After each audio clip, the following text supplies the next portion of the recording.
بسم الله الرحمن الرحيم. أعزائي طلبة وطالبات الصف الثاني الإعدادي، أهلا وسهلا بيكم. النهاردة أول فيديو معاكم هحللكم تمارين على الجذور التكعيبية من كتاب المدرسة تمارين 1-9.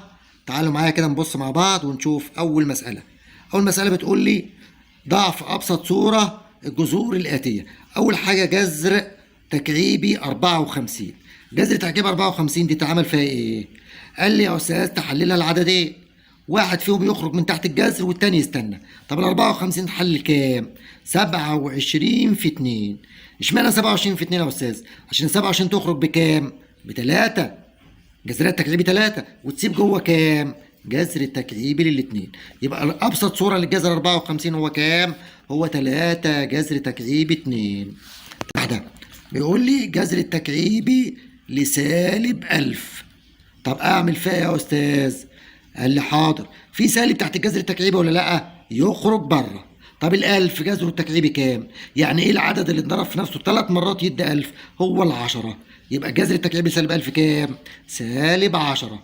تمام يا حبايبي؟ تالت واحدة. طبعا الكلام ده مشروح قبل كده، أنا بحل التمرين مباشر. جذر تكعيبي ل 128 بيساوي كام؟ احلل ال 128 لعددين، واحد منهم يخرج من تحت الجذر والتاني يستنى.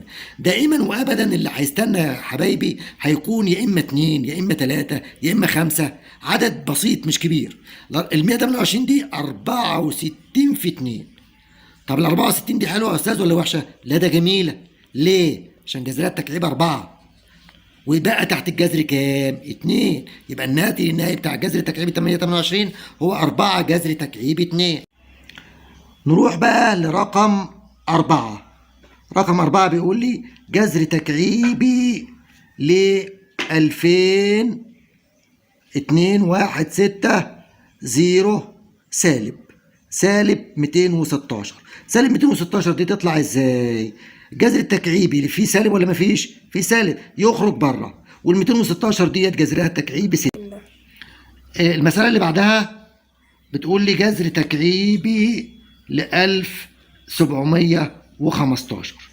نعمل فيها ايه؟ دي بقى عايزه تحليل بقى، دي عايزه تحليل. نحللها ازاي؟ قال لك خدها كده على جنب في الهامش وحللها. 1715 نقسم على كام؟ اولها 5 يبقى اقسم على 5.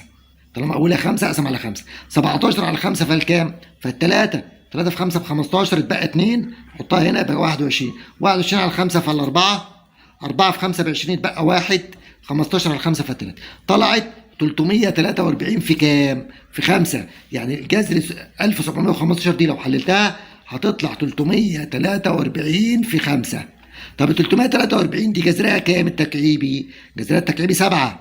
ويتبقى مين تحت الجذر؟ يتبقى جذر تكعيبي لل5. يبقى الصف بتاع العدد ده تحت الجذر التكعيبي هو 7 جذر تكعيبي لل5. المسألة اللي بعدها جذر تكعيبي 686. جذر تكعيبي 686. 686 نفس الطريقة هحلل برضه، هاخدها على جنب كده واقول 686 على كام؟ على الاثنين عشان ده بدأ بعدد زوجي. 6 على الاثنين فال3، و8 على الاثنين فال4، و6 على الاثنين فال3. برضه طلع 343. تبقى 343 في كام؟ في 2. نحطها كده تحت الجذر التكعيبي مبسطة. 343 في 2. 343 تطلع بكام زي ما قلنا في المسألة اللي قبلها؟ تطلع ب7. ويتبقى تحت الجذر كام؟ 2. يبقى الصافي 7 جذر تكعيبي للاثنين. تمام؟ نروح بقى للتمرين الثاني برضو في نفس التمرين اللي معانا. اوجد ناتج كل مما يأتي في أبسط صورة.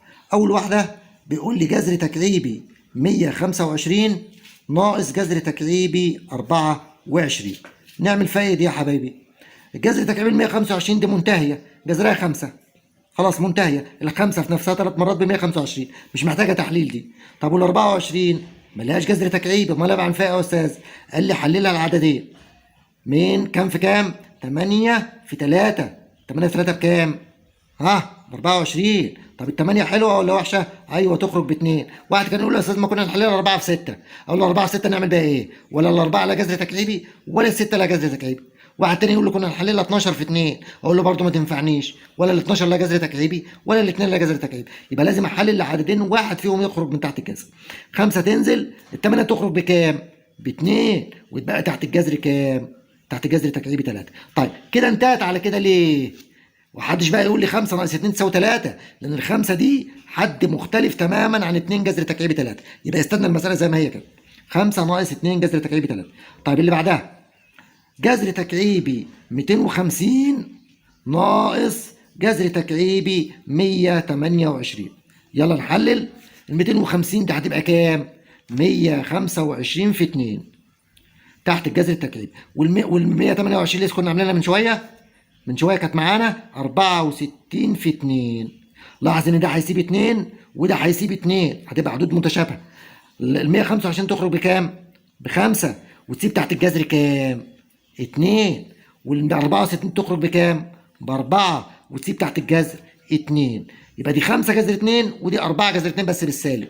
اطرحهم من بعض بقى. لما اجي اجمع واطرح جذور بعمل ايه؟ باخد منهم جذر واحد بس، جذر واحد منهم، واعمل ايه؟ واطرح المعامل. دي 5 وده 4، يبقى الفرق كام؟ 1. ما اكتبش الواحد بقى، ما اكتبش الواحد، يبقى الصافي بتاعي جذر تكعيبي للاثنين مره واحده، ما اكتبش الواحد خالص.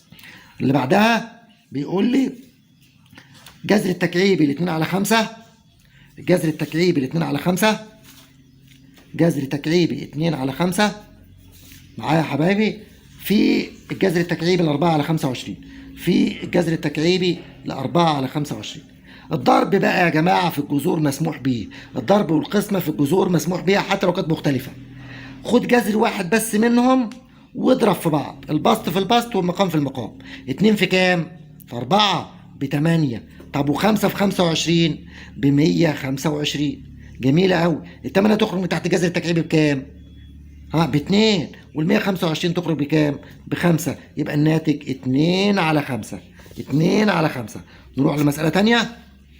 جذر تكعيبي ل3/4، جذر تكعيبي ل3 على 4 على جذر تكعيبي 2 على 9. طب دي مسألة قسمة، نعمل ايه؟ لو انتوا فاكرين في الابتدائي كنتوا بتاخدوا ايه؟ بنقلب على الى في. الاولاني يتكتب زي ما هو، جذر تكعيبي 3 على 4 زي ما هو، وعلى تتقلب الى ايه؟ الى في. والجذر اللي بعده يتقلب بسط مقام ومقام بسط، يبقى 9 على 2. بعد ما كان 2 على 9 يبقى 9 على 2. واضرب بقى عادي، يبقى مسألة القسمة تحولت ضرب، مقابل ان انا اللي بعد على قلبته بسط ومقام، جبت المعكوس الضرب بتاعه. يلا بقى ناخد جذر واحد منهم ونقول 3 في 9 بكام؟ ب27. و4 في 2 بكام؟ ب8. 27 8 دي جميله ولا لا؟ طبعا جميله. جميله ليه؟ دي تخرج ودي تخرج. ال27 تخرج ب3 وال8 تخرج ب2، يبقى المساله انتهت على 3 على كام؟ على 2. نروح المساله اللي بعدها. بيقول لي نص جذر تكعيبي 56 ناقص جذر تكعيبي 7 على كام؟ على 27. على 27. نعمل ايه؟ النص بره زي ما هو المعامل. جذر تكعيبي 56 كام في كام؟ 7 في 8. 8 في 7. حلو. 8 في 7؟ ايوه حلو، عشان 8 هتخرج وتسيب ال7. ناقص 7 على 27. 7 على 27 دي مش هنعمل فيها حاجه. 7 على 27 تحت الجذر التكعيبي. ال8 تخرج بكام؟ تخرج ب2. يبقى النص اللي بره هيتضرب في الاثنين اللي هتخرج من ال8 ويتبقى جوه جذر تكعيبي لل7. ناقص ال27 اللي تحت دي تخرج بكام؟ تخرج ب3 بس تخرج مقام. طب يا استاذ ما فيش هنا حاجه، تخرج 1 على 3. لو ال27 دي في البسط كانت تخرج ب3، لكن هي في المقام تخرج بتلت ويتبقى جذر تكعيبي 7. نص في 2 بكام؟ ب1. خلاص ما يتكتبش. جذر تكعيبي 7 ناقص تلت جذر 7. المعامل دي 1 ومعامل دي تلت، اطرحهم من بعض يبقى تلتين جذر تكعيبي 7. تلتين جذر تكعيبي 7. ده بالنسبة للمسألة اللي قدام. المسألة اللي بعدها آخر واحدة في السؤال ده. نص جذر تكعيبي 10 في 6 جذر تكعيبي 100. طب نعمل ايه؟ ال10 ملاش جذر تكعيبي وال100 ملاش جذر تكعيبي. طب مسموح بالضرب يا استاذ؟ ايوه مسموح. تضرب المعامل في المعامل والجذر في الجذر. المعامل في المعامل والجذر في الجذر. طب نص في 6 بكام؟ نص في 6 ب3. نص في 6 بالله الحاسبه لو ما انتش عارف. طب جذر تكعيبي 100 في جذر تكعيبي 10 بجذر تكعيبي 1000. الله، خلصت؟ لا ما خلصتش. جذر تكعيبي ال1000 ده بكام؟ ب10. يتضرب في المعامل اللي بره 3، يبقى 3 في 10 هتساوي 30. كده السؤال التاني خلص. نروح للسؤال التالت معانا. بيقول إذا كانت ألف بجذر تكعيبي 5 زائد 1 والباء بجذر تكعيبي 5 ناقص 1، وعايز مني ألف ناقص ب الكل أس كام؟ أس 5. أجيبها له إزاي دي؟ قال لي تفتح قوس كبير شوية وتحط الألف بقيمته والباء بقيمتها، والناتج نبقى نضربه في نفسه كام مرة؟ 5 مرات. الألف بكام؟ الألف بيقول لي بجذر تكعيبي 5 زائد 1. قابلتني ناقص اهي ما بين الألف والباء، أحط الناقص. الباء بكام؟ بجذر تكعيبي 5 ناقص 1. جذر تكعيبي 5، ما اقولش بقى ناقص 1، اقول زائد 1. ليه زائد؟ عشان الناقص دي يا جماعه بتغير الاشارات اللي بتيجي بعدها. الناقص دي بتغير الاشارات اللي بتيجي بعدها. وابدا الم القوس كله عليه اس 5. خلوا بالكم، ابدا الم بقى. ادي جذر تكعيبي 5 بالموجب تروح مع جذر تكعيبي 5 بالسالب، يتبقى معايا كام جوه القوس؟ 1 و1 كام؟ 2. يبقى الاثنين دي مرفوعه لاس كام؟ لاس 5. تضربها في نفسها بالاله الحاسبه هتطلع ب 32. 2 اس 5 ب 32. طب طالب حاجه ثانيه؟ ايوه، طالب الف زائد ب الكل تكعيب. المره دي بقى الف زائد ب الكل اس 3. نفس الفكره. هعمل ايه؟ هحط الالف والب في قوس كبير اس 3. الالف بجذر تكعيبي 5 زائد 1 زائد الب بكام؟ بجذر تكعيبي 5 ناقص 1. اشمعنى ما غيرتش يا استاذ السالب دي في الاخر المره دي؟ عشان الاشاره اللي في النص كانت زائد. الاشاره اللي في النص كانت زائد، ما بنغيرش حاجه. نبدا نجمع بقى. الواحد بالموجب راح مع السالب 1، يتبقى جذر تكعيبي 5 وجذر تكعيبي 5 يبقوا كام؟ يبقوا 2 جذر تكعيبي 5، لان بجمع المعامل. 2 جذر تكعيبي 5 مرفوعين لاس 3. اضرب في 2 في نفسها 3 مرات هتطلع ب 8، وجذر تكعيبي 5 في نفسه 3 مرات هيطلع بكام؟ ب5. طلع العدد اللي تحت الجذر، يبقى الناتج النهائي ب 40. كده خلص السؤال الثاني. السؤال الرابع معانا بيقول اثبت ان جذر تكعيبي 128 زائد جذر تكعيبي 16 ناقص 2 جذر 54 بتساوي 0. اروح على الطرف الايمن واقول له الايمن بيساوي الطرف الايمن بيساوي.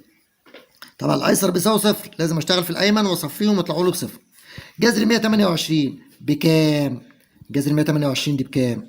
انا مظبطها قبل كده. زائد جذر تكعيبي 16 برضه محللينها قبل كده ناقص 2 جذر تكعيبي 54.